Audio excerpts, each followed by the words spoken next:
Hello friends, this is Dr. Sachin Goswami and I welcome you on my YouTube channel Dr. Sachin Goswami's English Classes। दोस्तों, जैसा कि आप जानते ही हैं कि कल हमने डिस्कस किया था ओल्ड इंग्लिश लिटरेचर, जिसको एंग्लो सैक्सन पीरियड के नाम से भी जाना जाता है, और उसी सीरीज़ में आज हम डिस्कस करने वाले हैं मिडिल इंग्लिश लिटरेचर, जिसको मेडाइवल इंग्लिश लिटरेचर के नाम से भी जाना जाता है। और जैसा कि मैंने आपको बताया कि जो इंग्लिश लिटरेचर है वो स्टार्ट होती है old English literature Anglo Saxon period से, और ये रन करती है post modern era, post modernism तक, जो कि इस समय प्रेजेंट में चल रहा है। जो एज इस समय चल रहा है उस तक ये रन करती है। तो ये जो मिडिल इंग्लिश लिटरेचर है इसको हम डिस्कस करेंगे, लेकिन मैं आपको इससे पहले बताना चाहूँगा जो मेजर इंग्लिश है, जो हमारा जो मेन लिटरेचर है, और वो स्टार्ट होता है रेनेसा एज से। बट ओल्ड इंग्लिश को और मिडिल इंग्लिश को जानना भी उतना ज़रूरी है जितना अदर एजेस को, क्योंकि हम बात कर रहे हैं एक जर्नी ऑफ इंग्लिश लिटरेचर की that started in old English, that started with old English and went up to post modernism and still in running. So Middle English started in 1066 and went up to 1500। जो middle English literature है, जिसको medieval English भी बोलते हैं, ये 1066 से start हुई और ये 1500 तक चली, जो मिडल इंग्लिश है हमारी। After the Norman conquest in 1066, old English was suppressed in records and official venues in favour of the Norman French language. जैसे कि मैंने आपको बताया था कि ओल्ड इंग्लिश लिटरेचर जो थी that was highly impacted with German language. जो ओल्ड इंग्लिश लिटरेचर थी वो जर्मन लैंग्वेज से इम्पैक्टेड थी। अगर जो ये क्वेश्चन ये बनता है कि मिडिल जो इंग्लिश लिटरेचर रहा वो किस भाषा से ज़्यादा इम्पैक्टेड रहा, तो आपका आंसर होगा कि इट वॉज मच इम्पैक्टेड और highly impacted with French language. French language से ये बहुत ज़्यादा इम्पैक्टेड था। जो ये मिडिल इंग्लिश थी, medieval English was highly impacted with French language. इतना आपको बिल्कुल अच्छी तरह से याद रखना है, क्योंकि एग्ज़ाम में पूछा जाता है। तो दोनों का आपको क्लियर हो गया, ओल्ड इंग्लिश जर्मन लैंग्वेज से और मिडिल इंग्लिश जो थी वो फ्रेंच लैंग्वेज से इम्पैक्टेड थी। आपने देखा होगा इंग्लिश में जो बहुत से वर्ड हैं, जो कुछ शब्द लैटिन से लिए गए हैं, कुछ फ्रेंच से लिए गए हैं, कुछ जर्मन भाषा से लिए गए हैं, कुछ इटली से लिए गए हैं। तो मतलब इंग्लिश कहीं ना कहीं किसी अन्य भाषा पर डिपेंड रही है। इंग्लिश ने बहुत सी चीज़ों को डिराइव्ड किया है और अलग अलग सोर्सेज से डिराइव्ड किया है। तो इन द सेम पैटर्न, इसी पैटर्न में जो ये मिडल एज था, it was highly impacted with French language. However, the English language survived among the conquered Anglo-Saxons। लेकिन जो इंग्लिश लैंग्वेज है वो सर्वाइव उसने ज़्यादा किया among the conquered Anglo Saxons, जो कि एंग्लो सैक्सन्स थे, जो एक तरह से कॉन्कर्ड हो चुके थे, एक विक्ट्री प्राप्त कर चुके थे और उनका एक दबदबा था। तो उस समय जो ये एंग्लो सैक्सन्स भी थे, ये जर्मनी को लेकर आए थे, जर्मन भाषा को लेकर आए थे, और लेकिन इन्होंने क्रिश्चियनिटी को फॉलो आसानी से नहीं किया था। लेकिन वक्त चलते चलते 6th सेंचुरी में ये इन्फ्लुएंस्ड हुए क्रिश्चियनिटी से, फिर 8th सेंचुरी में इन्होंने कंप्लीटली उसको एक तरह से फॉलो कर लिया था। और बाद में हमें देखने को मिलता है कि ये जो थे एंग्लो सैक्सन्स, जो ये इम्पैक्ट हुए फ्रेंच लैंग्वेज से, और इंग्लिश लैंग्वेज का पूरी तरह से दबदबा भी इन पर आ गया। The peasants class spoke only English. और जो पीजेंट्स क्लास थे इस समय, जो ये हमारे फार्मर्स कम्युनिटी होती है, ये क्या करते थे, ये अंग्रेजी में बातें करना चालू कर दिया था, ये केवल इंग्लिश भाषा बोलते थे। And the Normans who spread out the countryside to take over estates soon learned English of necessity। और जो नॉर्मन्स आए थे, जैसे कि मैंने अभी बताया कि नॉर्मन्स पहले फ्रेंच से, जर्मनी से इन्फ्लुएंस थे, उसके बाद ये फ्रेंच का इन पर इम्पैक्ट पड़ा, और फिर उसके बाद इन्होंने समझा कि इंग्लिश बहुत ज़रूरी है, इंग्लिश की नेसेसिटी ज़रूरी है। तो इस वजह से इन्होंने इंग्लिश को फॉलो करना स्टार्ट कर दिया और इंग्लिश की जो आवश्यकता थी उसको समझा। By the 14th century, English emerged as the dominant language, but in a form very different from Anglo-Saxon Old English. 14th century तक जो इंग्लिश थी वो एक डोमिनेंट लैंग्वेज के रूप में देखने को मिली, but in a form very different from Anglo Saxon old English. लेकिन ये एंग्लो सैक्सन ओल्ड इंग्लिश से बिल्कुल डिफरेंट थी. जैसा कि आपको बताया भी था मैंने कि ओल्ड सैक्सन इंग्लिश जो थी वो जर्मन से इन्फ्लुएंस थी, लेकिन जो हमारी मिडिल इंग्लिश बनी वो इंग्लिश भाषा का ही खुद का दबदबा था, लेकिन कुछ इम्पैक्ट था फ्रेंच लैंग्वेज का. Writers of 13th and 14th century described coexistence of Norman French and emerging English now known as Middle English. तो जो लेखक थे उन पर नॉर्मन फ्रेंच का प्रभाव था, लेकिन जो ये उभरती हुई जो अंग्रेजी भाषा थी उसको अब इस समय मिडिल इंग्लिश के नाम से जाना गया. तो अब आपको पता चल गया होगा कि मिडिल इंग्लिश की स्टार्टिंग कैसे हुई, कैसे मिडिल इंग्लिश आई और किस प्रकार से, किस भाषा से वो प्रभावित थी और किस प्रकार से इंग्लिश का एक दबदबा हुआ. ये सारी बातें हमें देखने को मिलती हैं इस कॉन्सेप्ट में, इस क्राइटेरिया में. In the middle edges the king retainers structure of Anglo Saxon society evolved in feudalism, a method of organizing society consisting in 3 states. Middle age में क्या हुआ, मिडिल एज में एक एंग्लो सैक्सन सोसाइटी जो थी वो feudalism में evolve हो गई. अब ये बहुत ज़रूरी है कि फ्यूडलिज्म क्या था, किसको फ्यूडलिज्म कहा गया. सो फ्यूडलिज्म एक कॉन्सेप्ट था, एक मेथड था of organising society consisting of 3 estates. समाज को 3 भागों में बांटने का एक जो एक तरीका था, एक नीति थी, दैट वाज कॉल्ड फ्यूडलिज्म. उसको फ्यूडलिज्म कहा गया था.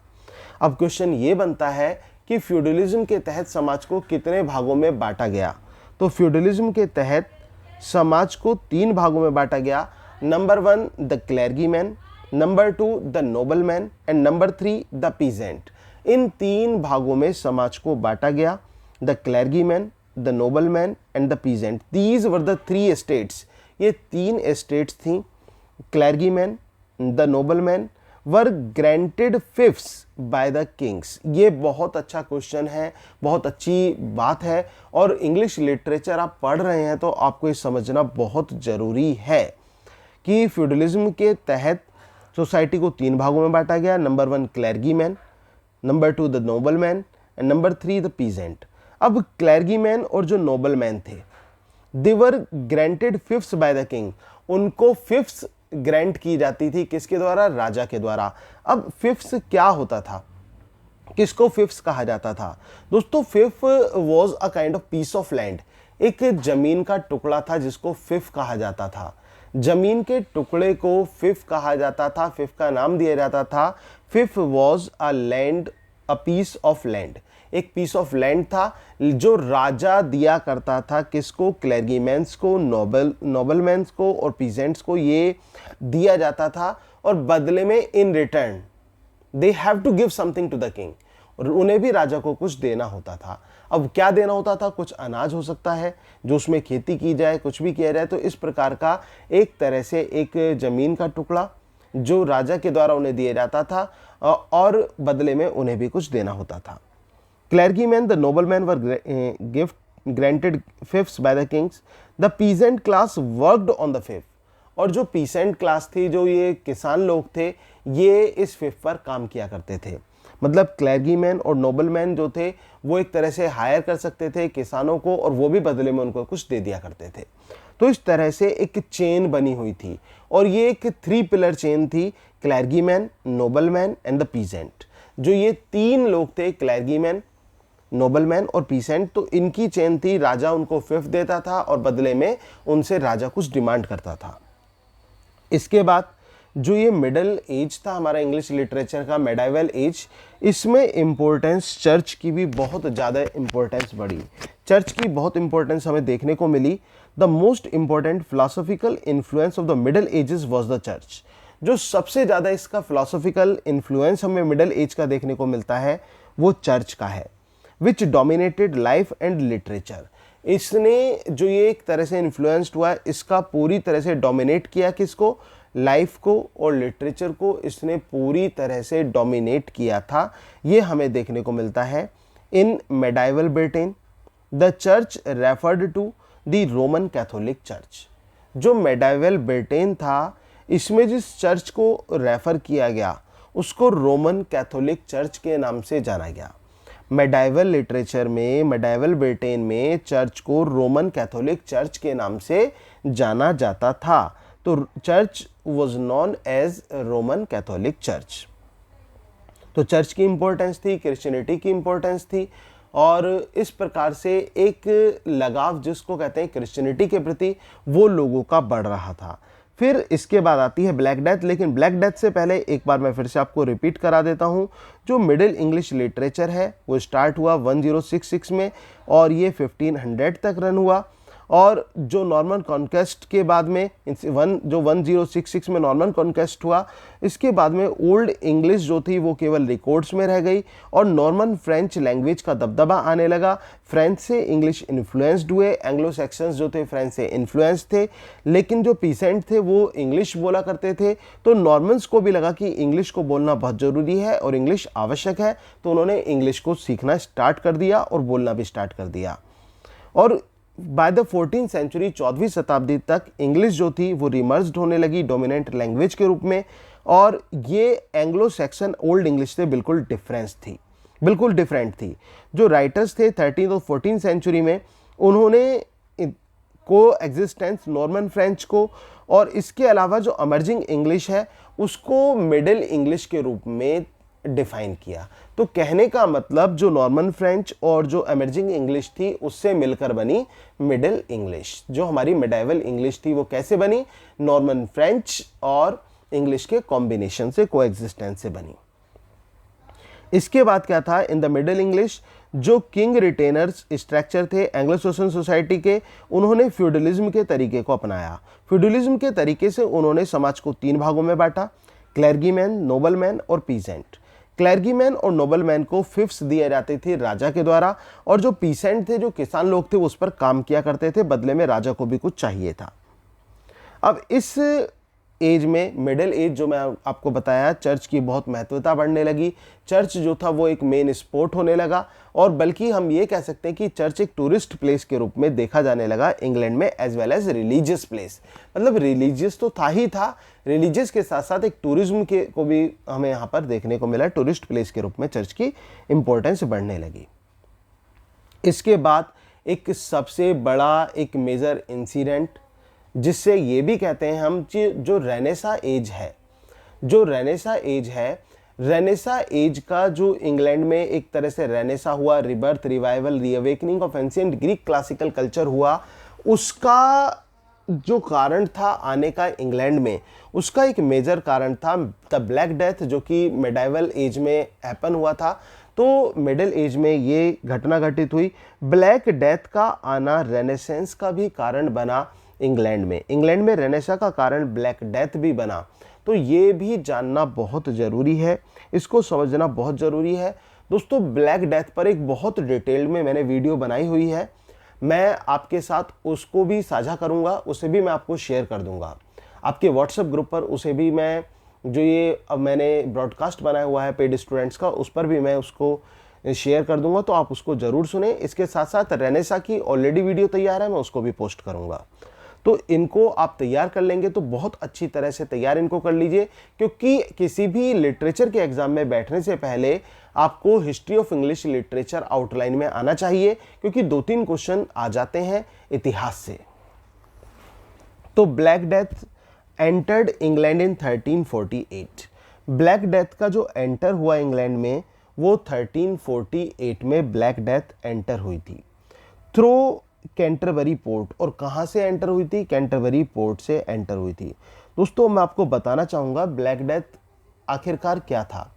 ब्लैक डेथ, जिसको काली मौत के रूप में भी जाना जाता है, ये क्या था कि इटली में और जर्मनी में हमने देखने को मिला कि किस प्रकार से लोग एक बीमारी से ग्रसित हो रहे थे, जो कि चूहों के द्वारा फैलती है बीमारी, ऐसा कहा जाता है। तो एक प्लेग, एक वायरस था जो उस समय फैला था, और ये वायरस भी ये माना जाता है कि चाइना की तरफ से ये वायरस आया था, और यूरोपियन कंट्रीज़ में ये धीरे धीरे पांव पसारने लगा था, और फिर सब जगह ये पैर फैलाता चला गया। तो ये इससे बहुत एक तरह की एक बहुत बड़ी ट्रेजेडी, एक पेंडेमिक डिसीज इसको कहा जा सकता है, just like covid at present, बिल्कुल कोविड-19 की तरह। तो black death entered England in 1348 through Canterbury port. It killed 30 to 50% of the countries total population.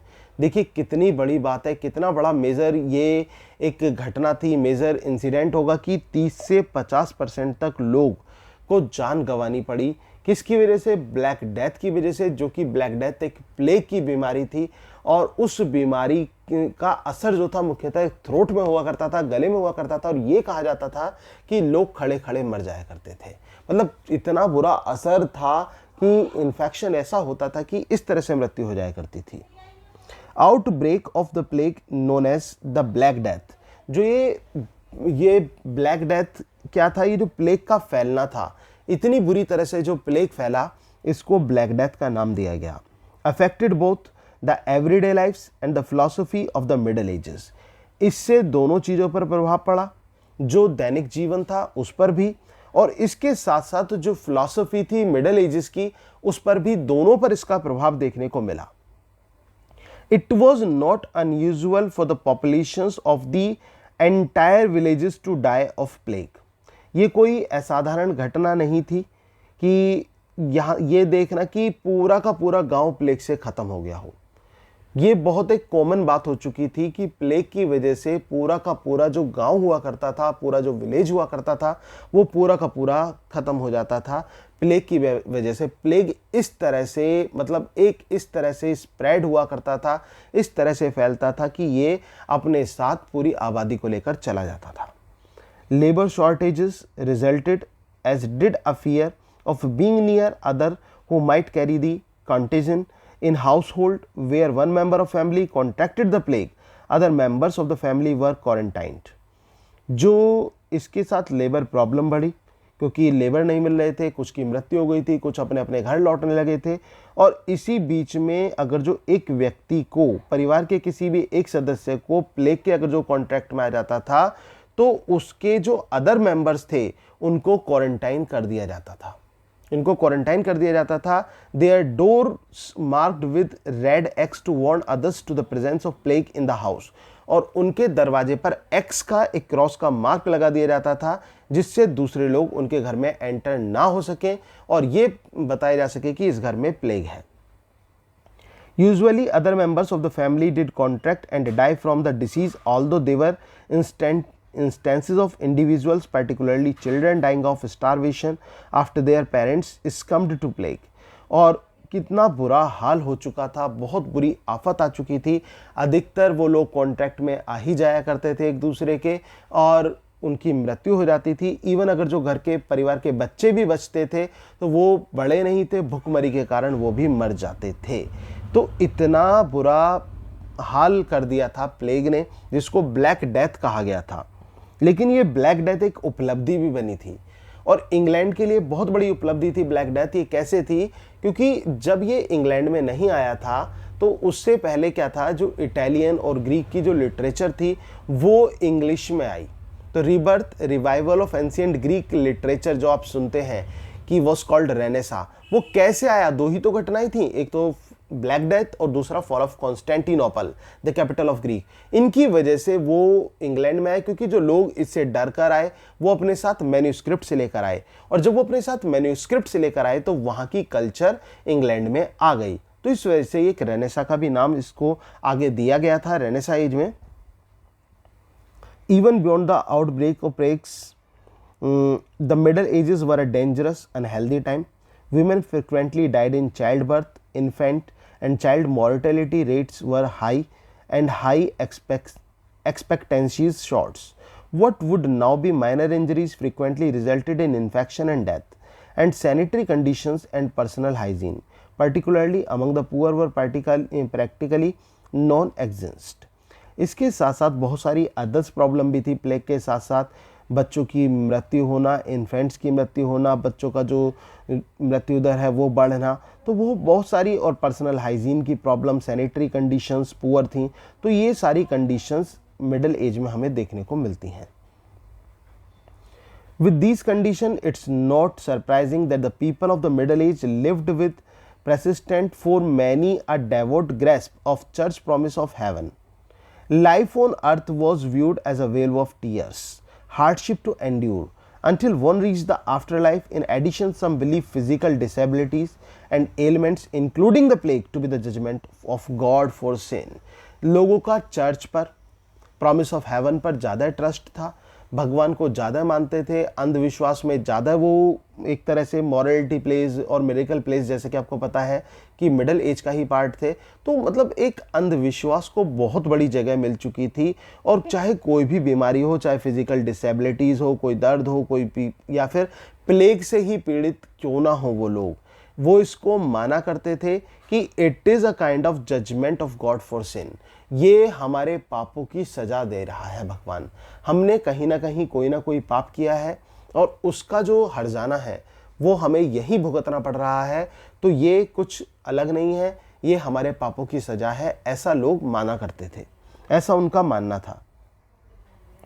An important image in the Middle Ages was the Wheel of Fortune।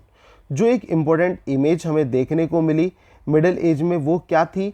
वो था the wheel of Fortune. एक wheel of Fortune था जो एक important middle age के रूप में हमें इसमें देखने को मिला।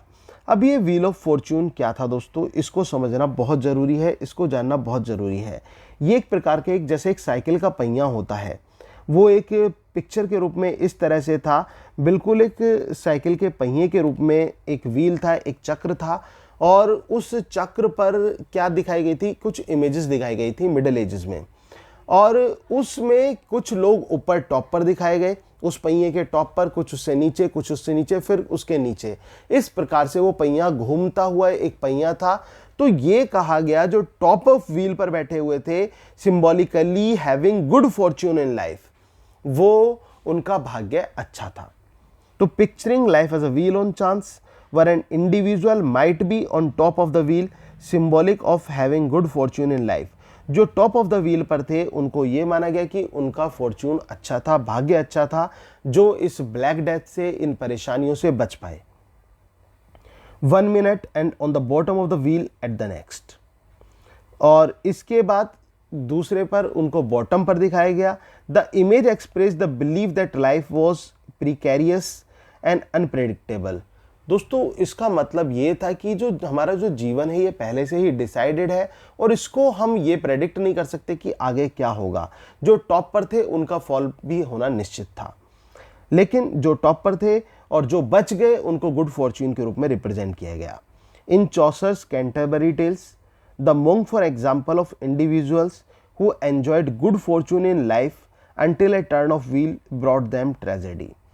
मॉन्क जो है वो ये दर्शाता है कि एक एन्जॉयमेंट ऑफ लाइफ को रिप्रेजेंट करता है। कैंटरबरी टेल्स अगर जो आपने पढ़ा हो चौसर का, और ये क्वेश्चन एग्जाम में आ जाता है कि who is the writer of Canterbury tales. Canterbury tales के राइटर कौन है? दोस्तों ये 29 कैरेक्टर्स की कहानी है।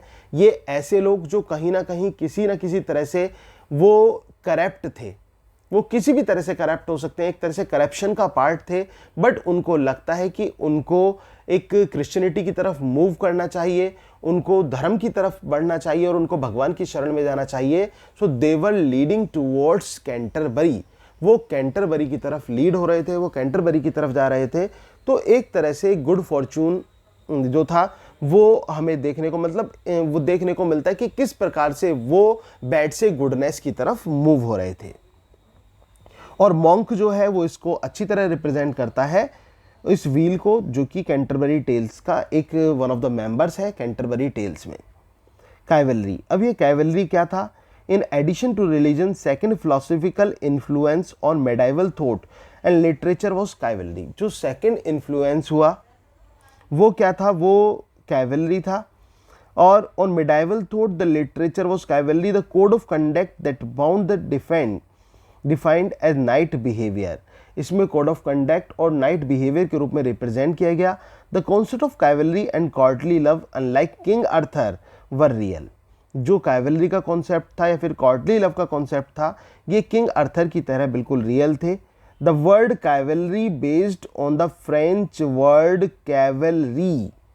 ये फ्रेंच वर्ड कैवलरी से आया, derived from the French words for horse केवल, ये हॉर्स के केवल से आया, एंड द हॉर्समैन, और घोड़े चलाने वाले के लिए, indicating that cavalry appeals only to knights. इसका मतलब है जो कैवलरी होता था ये शब्द केवल जो योद्धा हुआ करते थे, जो नाइट्स हुआ करते थे, सामंत हुआ करते थे, उनके लिए ये यूज किया जाता था, नोबिलिटी के लिए यूज किया जाता था।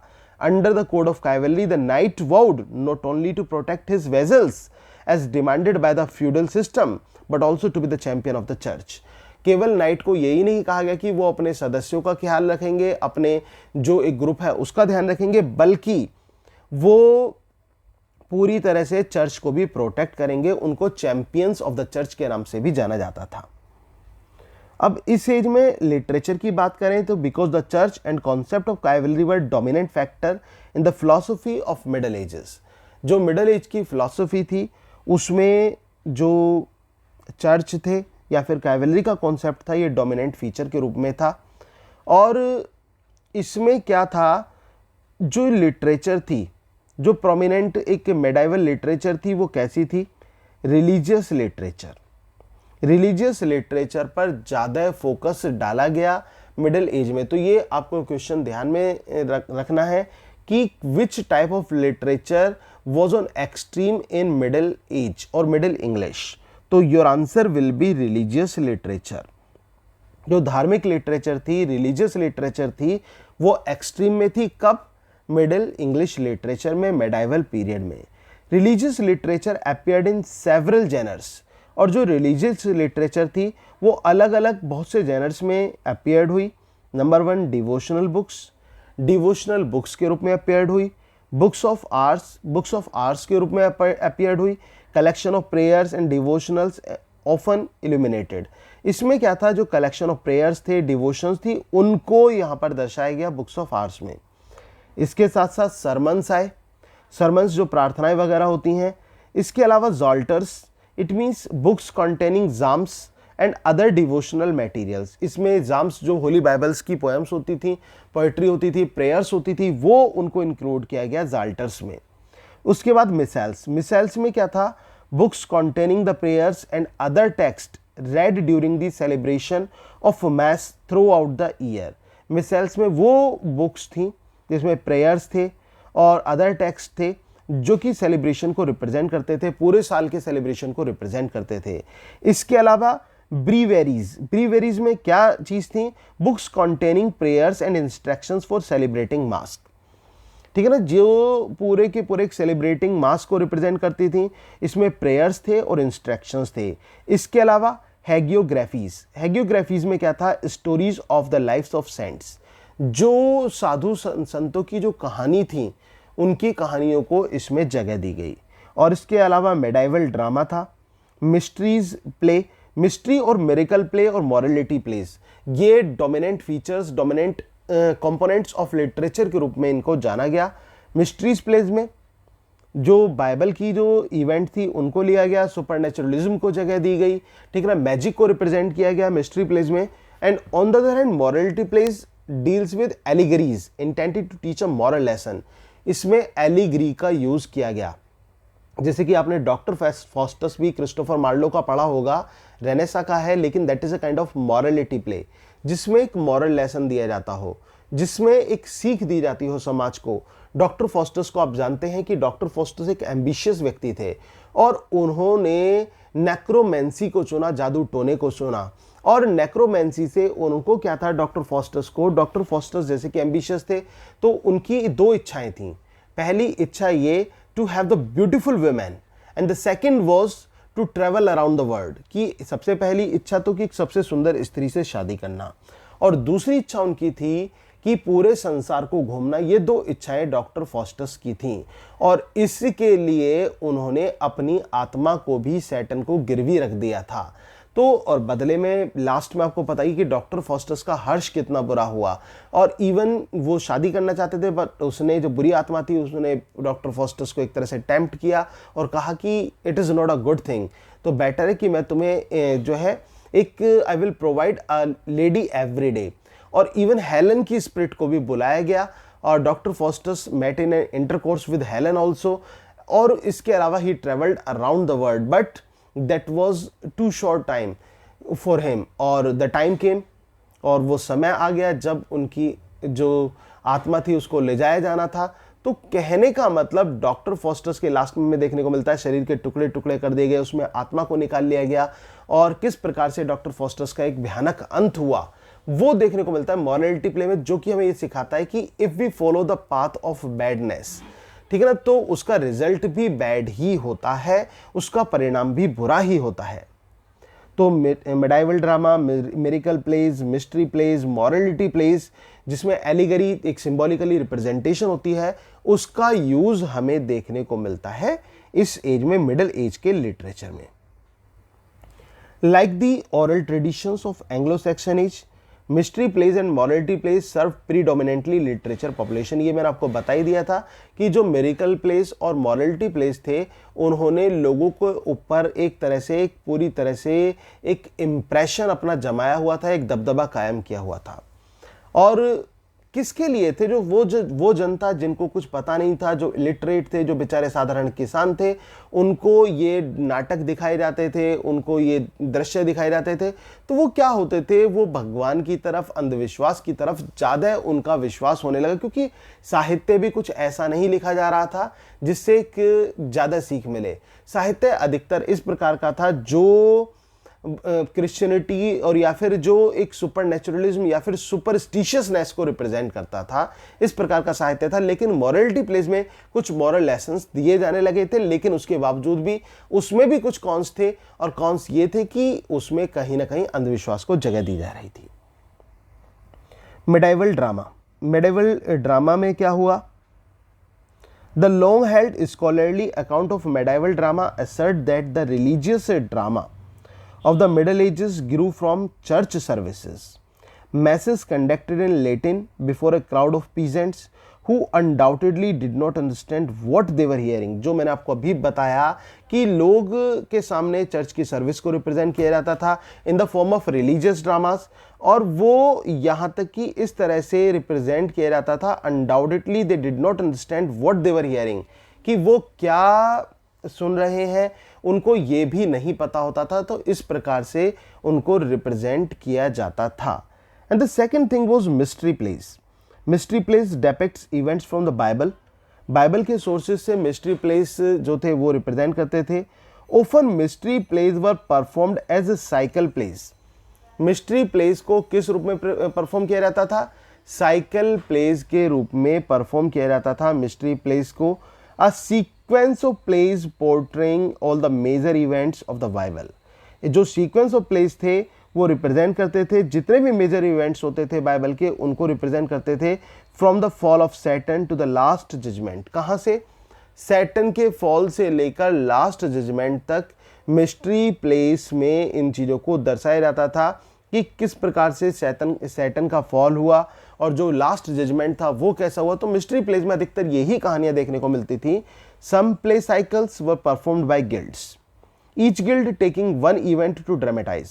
और कुछ प्ले साइकिल्स जो थी वो गिल्ड्स के द्वारा जो कि रिप्रेजेंट किए जाते थे, and each guild taking one event to dramatise. और ईच गिल्ड जो था वो उसका एक इवेंट होता था ड्रामेटाइज करने के लिए। The second shepherds play. The second shepherd play में क्या था? One of the most well known of mystery plays is the second shepherd play. और जो most well known mystery plays है वो सेकेंड शेफर्ड प्ले है। The play blends comic actions, जिसमें comic actions भी देखने को मिलते हैं, सीरियल सोशल कमेंट्री भी देखने को मिलती है, and the religious story of angelic announcement of Christ birth to the shepherds. और एक एंग्लिक अनाउंसमेंट जो कि जीसस के बर्थ का किया गया गडरियों के यहाँ पर, तो वो भी हमें देखने को मिलता है इस प्ले के अंदर, जो कि सेकंड शेफर्ड्स प्ले है। इसके बाद मॉरलिटी प्लेज में क्या था? Morality plays are intended to teach a moral lesson. ये मैं जैसे कि आपको मैंने बताया कि इसमें मॉरल लेसन को पढ़ाया जाता था, सिखाया जाता था।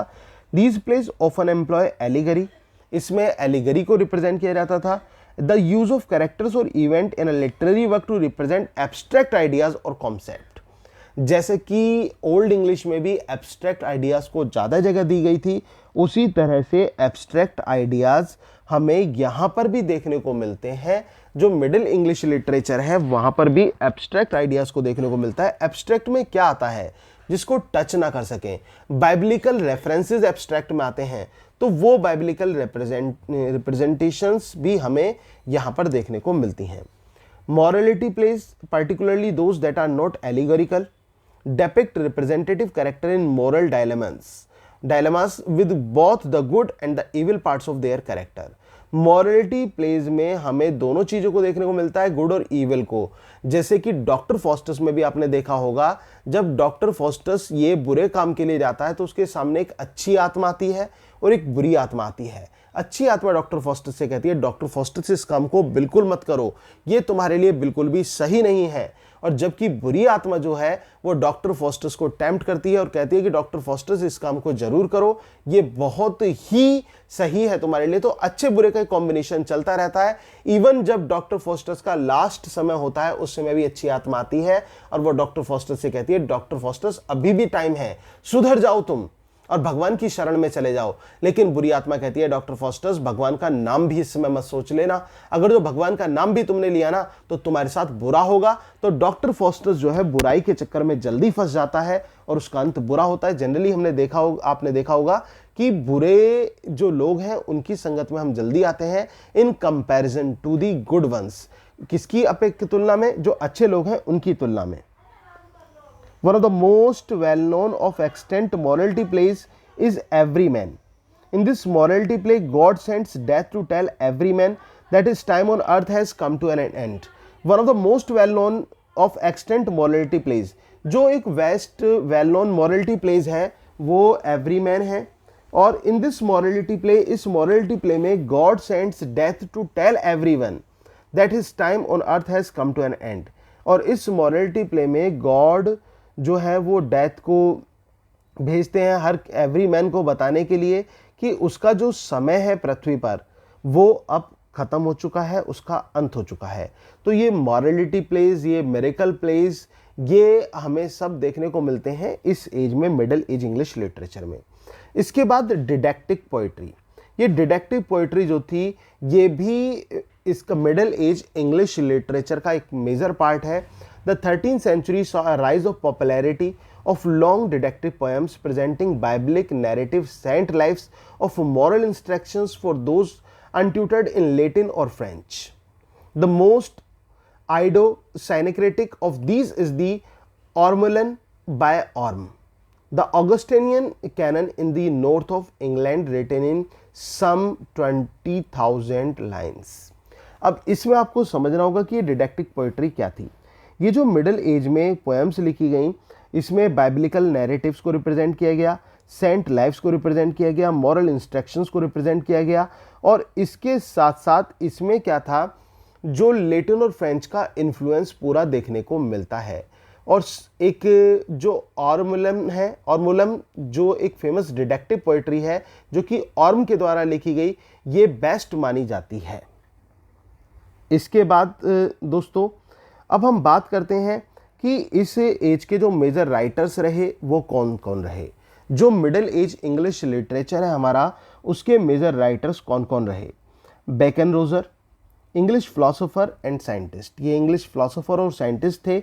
बेकन जो है मोस्ट प्रोमिनेंट फिगर माने जाते हैं 13th सेंचुरी में स्कोलेस्टिक फिलोसफी के। Opus majus is the major work of Roger. Roger Bacon का जो फेमस वर्क है वो है ऑपस मेजस। ऑपस मेजस जो है इनका फेमस वर्क है। तो ये आपको याद रखना है कि बेकन रोजर का फेमस वर्क क्या है, ऑपस मेजस है। इसके बाद कैक्सटन विलियम, ये आपने सभी ने इनका नाम सुना होगा। अर्ली मॉडर्न पीरियड को रिप्रेजेंट करते हैं, मिडल एज के ये राइटर हैं। और a merchant and later and a writer who set up a first printing press in England in 1476। This is one of the most important questions कि जो German के रहने वाले थे विलियम कैक्सटन, और इन्होंने इंग्लैंड में 1476 में प्रिंटिंग प्रेस को सेटअप किया। और प्रिंटिंग प्रेस आप जानते ही हैं कि कितना बड़ा एक इन्वेंशन रेनेसा एज के लिए रहा, रेनेसा पीरियड के लिए कितना बड़ा एक इन्वेंशन रहा, क्योंकि जो किताबें अभी तक हाथों से लिखी जाती थी और उसके कई प्रिंट लिखे जाते, कई बार उनको दोबारा लिखा जाता था, री राइट की जाती थी, लेकिन अब वो प्रिंट होने लगी विलियम कैक्सटन की हेल्प से। तो अर्ली रेनेसां में इनका बहुत बड़ा योगदान देखने को मिलेगा विलियम कैक्सटन का। तो he is also famous for the preface which he wrote to his editions and which are revealing documents of literary attitudes in 15th century England. इनको अपने प्रीफेसेस के लिए भी जाना जाता है। इसके बाद आते हैं जॉफ्री चौसर। जॉफ्री चौसर ऑब्वियसली एवरीबडी नो हिम कि फादर ऑफ इंग्लिश लिटरेचर जिनको माना जाता है, फादर ऑफ इंग्लिश पोइट्री के रूप में इनको चौसर को जाना जाता है। तो इनका वर्क जो मेजर वर्क था वो कैंटरबरी टेल्स था।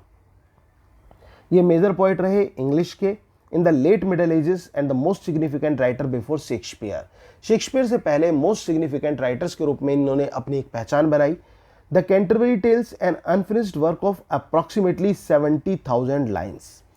जो कैंटरबरी टेल्स है बाय चौसर जिसमें 17,000 के करीब लाइन्स हैं, tells the story of a group of pilgrims. ये एक पिलग्रिम्स के ग्रुप की कहानी है, तीर्थयात्रियों के ट्रेवलिंग देयर पैट्रोन सेंट्स, जो कि अपने सेंट्स की तरफ जा रहे हैं, and who pause the time of day by day telling each other stories. और वो अपना समय ऐसे व्यतीत करते हैं, वो एक दूसरे को कहानियां सुनाते हैं।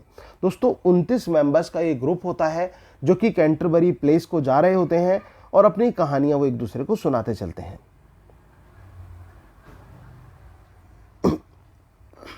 इसके बाद आते हैं कॉवरडेल माइल्स। कॉवरडेल माइल्स की बात करें तो one of the main translators of Bible in the 16th century. 16th century में मेन ट्रांसलेटर रहे बाइबल के, और ये राइटर मिडल एज के कहे जाते हैं। He was born in Yorkshire and studied in Cambridge and became bishop of Exeter in later years. और इनका जो कंप्लीट बाइबल है वो टू बी प्रिंटेड हुआ इंग्लिश में 1535 में and work with other on great Bible in 1539। इसके बाद आता है Gloucester Robert. Gloucester Robert late 13th century the author of chronicle. ये क्रॉनिकल के ऑथर हैं which can be dated to about 1300 and was written in southern dialect. Southern dialect में लिखा हुआ इनका वर्क है chronicle. The chronicle consist of about 12,000 lyrics. इसमें 12,000 rhyming couplets देखने को मिलती हैं हमें क्रॉनिकल में, rhyming couplets, and is noted for comments on political and linguistic state of England at the time. और इससे इन कपलेट्स के माध्यम से एक तरह से क्रिटिसाइज किया गया है किसको, पॉलिटिकल और लिंग्विस्टिक स्टेट जो थी इंग्लैंड की उस समय, उसको क्रिटिसाइज किया गया है with special reference to the behaviour of Normans in the country. एक स्पेशल रेफरेंस के तौर पर कि किस प्रकार से एक स्पेशल रेफरेंस रहा, एक बिहेवियर रहा नॉर्मन्स का कंट्री पर। इसके बाद आते हैं Gower John, an English poet of country love who is remembered as the author of Confessio Amantis. ये ऑथर हैं किसके, कॉन्फेशियो एमेंटिक्स के। A collection of exemplary tales, जो कि एक कलेक्शन है एग्जाम्पलरी टेल्स का from both classical and medieval sources about courtly and Christian love. किसके बारे में है, कॉर्टली और क्रिश्चियन लव के बारे में है। टू जज by language of this work Gower was from Kent. इसके बाद आते हैं Layamon, a late 12th century author from Yorkshire who is known as author of Brut. ये ब्रूट के ऑथर माने जाते हैं। A history of Britain from earliest time to this day. तो इतना ही बस इनके बारे में ध्यान रखना आपको जरूरी है। इसके बाद आते हैं Malorie sir Thomas.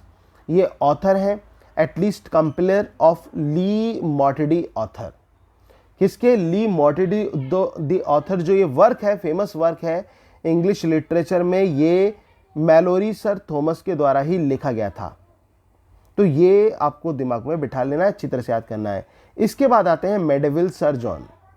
The travels of Sir John Mandeville का नाम आपने सुना होगा, मोस्ट इंपॉर्टेंट क्वेश्चंस है और ये एग्जाम में आता है कि the travels of Sir John Mandeville ये किसका फेमस वर्क है। तो आपका आंसर होगा मेंडेविल सर जॉन का ये फेमस वर्क है कि the travels of Sir John Mandeville. इसके बाद टिंडेल विलियम आते हैं। विलियम टिंडेल जो है आप जानते ही होंगे कि ट्रांसलेटर है बाइबल के, और जो बेस्ट एक ऑथेंटिक ट्रांसलेशन बाइबल का माना जाता है वो टिंडेल का ही माना जाता है। टिंडेल ने न्यू टेस्टामेंट को जो प्रिंटेड किया था, ट्रांसलेशन हुआ वो 1524 में हमें देखने को मिला। तो दोस्तों इस प्रकार से हमें ये मेडाइवल इंग्लिश के बारे में देखने को मिलता है, मिडिल इंग्लिश के बारे में देखने को मिलता है, और उम्मीद है कि आपको ये जो मैंने समझाया ये आपको अच्छी तरह समझ में आ गया होगा। तो दोस्तों जैसे कि आप जानते हैं कि ड्यू टू सम प्रॉब्लम्स मैं आपकी लाइव क्लास अभी नहीं कर पा रहा हूं, बट 7-8 दिन का इंतज़ार कीजिए, आपकी लाइव क्लास भी होंगी, लेकिन तब तक मैं आपको इसी प्रकार से प्रोवाइड करूंगा। Thank you very much. Yours, Dr. Sachin Goswami. Please like and comment also.